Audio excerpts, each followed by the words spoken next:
शिव की आराधना किसको कहते हैं? कोई कहता है कि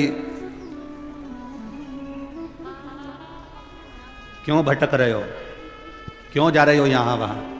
हम कहते हैं तुम भटको भी मत, कहीं मत जाओ। तुम्हारे घर के नजदीक में जो शंकर का शिवालय हो, तुम्हारे घर के नजदीक में जो शंकर का मंदिर हो, शिव मंदिर हो, शिवालय हो, उस शिवालय में जाकर एक लोटा जल प्रतिदिन चढ़ाना प्रारंभ करो।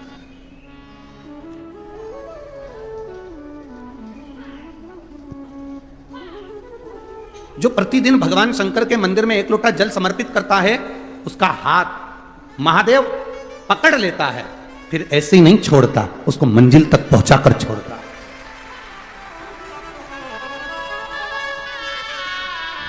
वो ऐसे ही नहीं छूट सकता।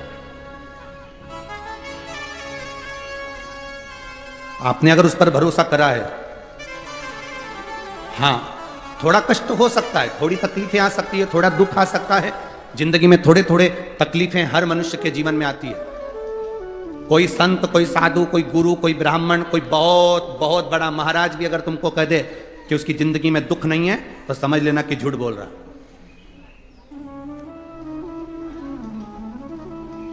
मेरे राम जी महाराज भी इस पृथ्वी पर जन्मे तो उनकी जिंदगी में भी दुख आया।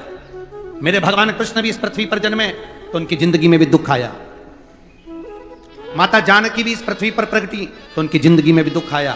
राधा रानी भी इस पृथ्वी पर प्रगटी तो उनकी जिंदगी में भी दुख आया। संसार में अगर जन्म लिया है, मृत्यु लोक में अगर तुम पैदा हुए हो, पृथ्वी पर अगर तुम आए हो, तो तुम्हारी जिंदगी में दुख ये नहीं कि नहीं आएगा। हमारे पूर्व के कर्म के अनुसार हमारी जिंदगी में दुख, हमारी जिंदगी में तकलीफें आती है, पर वो दुख मिटेगा कैसे?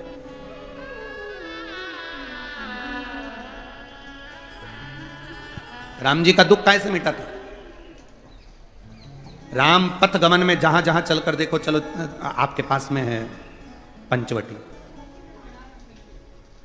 आपके पास में नासिक लगा हुआ है, पंचवटी लगी हुई। ये कथा 19 तारीख को पूर्ण हो जाएगी। 21 तारीख को नासिक में माता गोदावरी के तट पर पंचवटी में 5 दिवसीय कार्तिक महीने में कथा लोगों को श्रवण करने के लिए भक्तों को मिल जाएगी। आपके नजदीक में लगी है पंचवटी, चलो जाओ। जितने राम जी महाराज अयोध्या से लंका तक गए, उसके बीच में जितने राम जी के मंदिर नहीं है, उससे अधिक शंकर जी के मंदिर हैं। उसका कारण केवल एक है, राम जी जहां रुकते थे वहां शंकर भगवान के शिवलिंग की स्थापना करते थे, पूजन करते थे, और वहां से फिर आगे बढ़ते थे, फिर आगे बढ़ते थे, फिर आगे बढ़ते थे। बिना शंकर की आराधना के, बिना शंकर भगवान को एक लोटा जल चढ़ाए बिना मेरे राम जी महाराज आगे बढ़ते ही नहीं थे। भगवान कृष्ण के जीवन का चरित्र उठाकर देखो, मेरे ठाकुर जी का नियम था, एक लोटा जल चढ़ाए बिना कृष्ण आगे बढ़ते नहीं थे। श्री दशरथ जी महाराज के जीवन चरित्र को उठाकर देखिए, सूर्य नारायण भगवान को जल और शंकर भगवान को जल चढ़ाए बिना दशरथ जी महाराज आगे बढ़ते नहीं थे। श्री जनक जी महाराज के चरित्र को उठाकर देखिए, एक लोटा जल चढ़ाए बिना जनक जी महाराज अपनी सभा में नहीं जाते थे।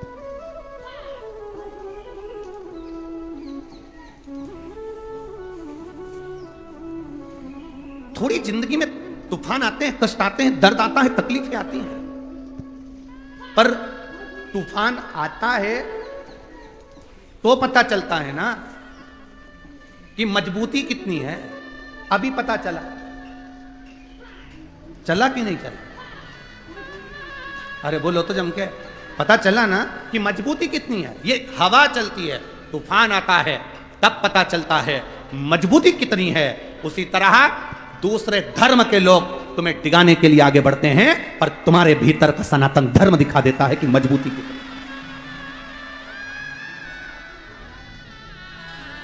छत्रपति शिवाजी महाराज, जिनकी माता ने कहा कि बेटा सामने किला है और वो किला मुझे चाहिए, शिवाजी कहते हैं माँ क्या बात करती हो, ये किला वहां कितना कितना सैनिकों का बल भरा पड़ा हुआ है और मेरे पास में कुछ भी नहीं है, मेरे पास कुछ नहीं।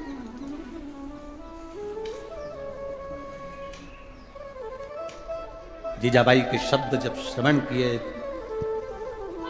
छत्रपति शिवाजी महाराज को छत्रपति का संबोधन स्वयं उनकी माता ने दिया है, स्वयं उनकी माता कह दिया जीजाबाई। सामने जो किला है वो मेरा है, तुझे मालूम है? हाँ मां, मैंने सुना है, ये किला अपना है, फिर कब्जा दूसरे का है। छत्रपति शिवाजी ने कहा बहुत भारी सेना है उसके पास में, बहुत बल है उसके पास में, सेना प्रबल है उसके पास में, मेरे पास इतनी सेना नहीं है। मां ने कह दिया शिवाजी तेरे बस की बात नहीं है, मैं खुद जाऊंगी और किला लेकर आऊंगी। स्वयं शिवाजी ने सुना कि मां स्वयं किला लेने के लिए जा रही है।